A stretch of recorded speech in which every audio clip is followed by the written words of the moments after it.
ఇది జగన్మోహన్ రెడ్డి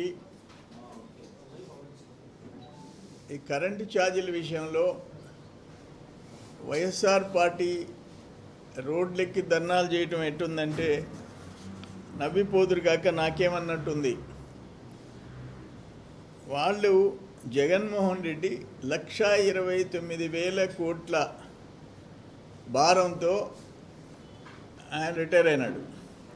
విద్యుత్ సంస్థల మీద 1,29,000 కోట్లు. 5 ఏళ్లలో 10 సార్లు కరెంటు ఛార్జీలు పెంచాడు. 32,000 కోట్లు ప్రజల మీద వేశాడు. అన్నిటికంటే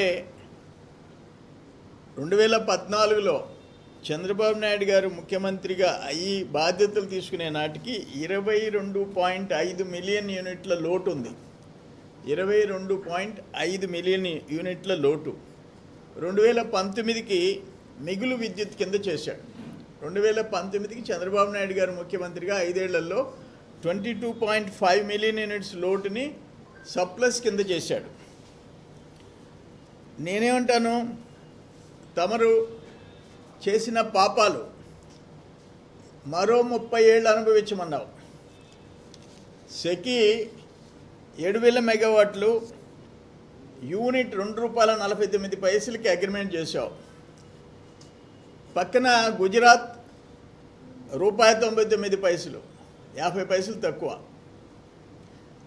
ఎక్స్పర్ట్స్ ఏం చెప్తున్నారు, మరో 10 సంవత్సరాలకి సోలార్ పవర్ యూనిట్ ₹25 వస్తుంది అంటున్నారు. అంటే ఈరోజు ₹2.49 అయితే దాంట్లో సగాటికి వస్తుంది. నువ్వు 30 ఇయర్స్కి అగ్రిమెంట్ చేసావు అంటే అప్పటికి నువ్వు ముత్తాతం అయిపోతావు. 30 ఏళ్ళకి నువ్వు ముత్తాతం అయిపోతాడు జగన్మోహన్ రెడ్డి. ప్రజల మీద భారం 1,00,000 కోట్లు, అడిషనల్గా 1,00,000 కోట్లు, సంవత్సరానికి 3,850 కోట్లు. దేనికి 1,750 కోట్లు లంచం తీసుకొని బరి తెగించి ఫెడరల్ బ్యూరో ఆఫ్ ఇన్వెస్టిగేషన్, ఒక అమెరికాలో ఉండే అంతర్జాతీయ దర్యాప్తు సంస్థ నువ్వు 1,750 కోట్లు తీసుకున్నావని చెప్పి నెలగాలే.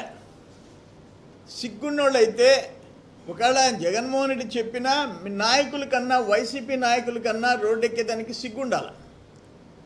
30 ఇయర్స్.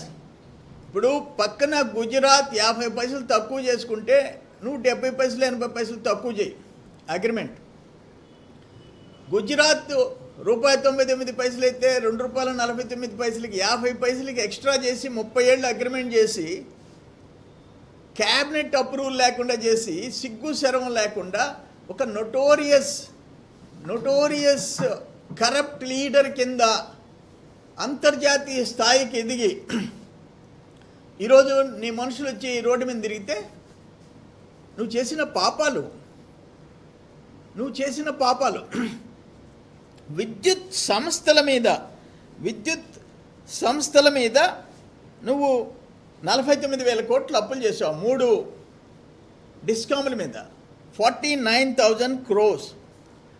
ఒక్క ప్లాంట్ నిర్మించలా, ఒక్క కొత్త ప్లాంట్ నిర్మించలా. నేను మొన్న చెప్పా మీకు, అంటే జగన్మోహన్ రెడ్డి ఇలాకా చుట్టూ ఉండే 4 రెడ్డి గారులు ఎట్ట దోసుకునేది. ఒక్క ఎగ్జాంపుల్ చెప్పారు. 282 కోట్ల రూపాయలతో 4,50,000 టన్నులు ఇంపోర్ట్ చేసి మట్టి, మశానం, బూడిద. విద్యుత్ సంస్థ జెన్కోలో ఉండే ఎంప్లాయీస్ తిరగబడే పరిస్థితి తెచ్చుకున్నావు. జెన్కోలో ఉండే ఎంప్లాయీస్ ఎప్పుడన్నా చూసామా? ఒక విద్యుత్ సంస్థ కోసం కోళ్ళు బొగ్గు దిగుమతి చేస్తే దాంట్లో మట్టి ఉంది, మా ప్లాంట్లు దెబ్బతినిపోతున్నాయి, పిఎల్ఎఫ్ ప్లాంట్ లోడ్ ఫ్యాక్టర్ పడిపోయింది, ఉత్పత్తి పడిపోయింది, విద్యుత్ ఉత్పత్తి అని చెప్పి ఆ సంస్థలో ఉండే ఉద్యోగస్తులు ధర్నా చేసిన పరిస్థితి ఎప్పుడన్నా చూసామా అని అడుగుతున్నా. Never in the history.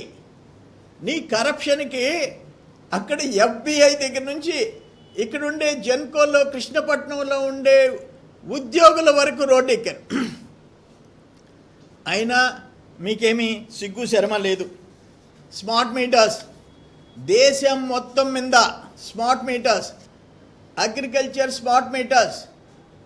ఏ దేశం, పంజాబ్ దగ్గర నుంచి ఉత్తర భారతదేశం దగ్గర నుంచి మహారాష్ట్ర నుంచి కేరళ వరకు మేము ఎవ్వరూ స్మార్ట్ మీటర్స్ పెట్టాం.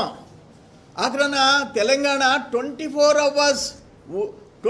అవర్స్ ఉచిత విద్యుత్ సప్లై వ్యవసాయానికి స్మార్ట్ మీటర్స్ పెట్టాం. తమరు 7 గంటలు తెల్లార్చారు. 7 గంటలు స్మార్ట్ మీటర్స్కి ఎంత?